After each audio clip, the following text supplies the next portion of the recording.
আমরা মিছিলকারী বন্ধুদেরকে শুভেচ্ছা জানাচ্ছি।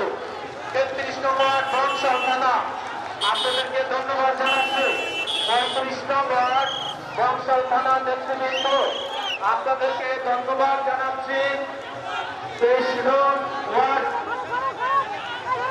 লালবাগ থানা, 36 নং ওয়ার্ড কোতোয়ালি থানা বিএনপি নেতৃবৃন্দ আপনাদেরকে ধন্যবাদ জানাচ্ছি। 23 নং ওয়ার্ডের নেতৃবৃন্দ লালবাগ থানার আপনাদেরকে ধন্যবাদ জানাচ্ছি।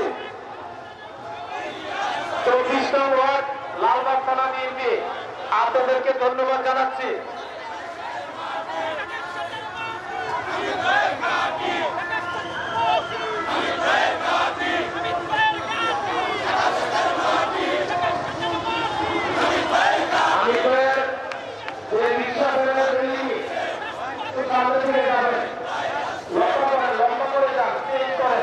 উনিশশো ৭৫ সালে সিপাহী জনতার গণ অভ্যুত্থানকে স্মরণ করে শুক্রবার দেশব্যাপী যথাযোগ্য মর্যাদায় পালিত হয়েছে জাতীয় বিপ্লব সংহতি দিবস।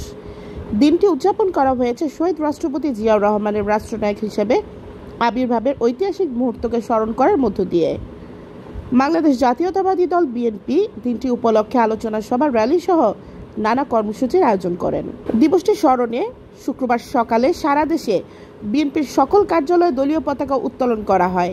সকাল 10টায় দলের শীর্ষ নেতারা শহীদ রাষ্ট্রপতি ও দলের প্রতিষ্ঠাতা জিয়াউর রহমানের সমাধিতে পুষ্প অর্পণ, দোয়া ও মোনাজাতে অংশ নেন।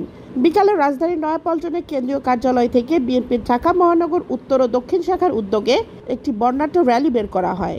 র্যালিতে ঢাকা 7 আসনের সকল ওয়ার্ড ও থানার নেতাকর্মী সহ বিশাল মিছিল নিয়ে উপস্থিত হন বিএনপি নির্বাহী কমিটির অন্যতম সদস্য ও ঢাকা 7 আসনের মনোনয়ন প্রত্যাশী জনাব হামিদুর রহমান হামিদ।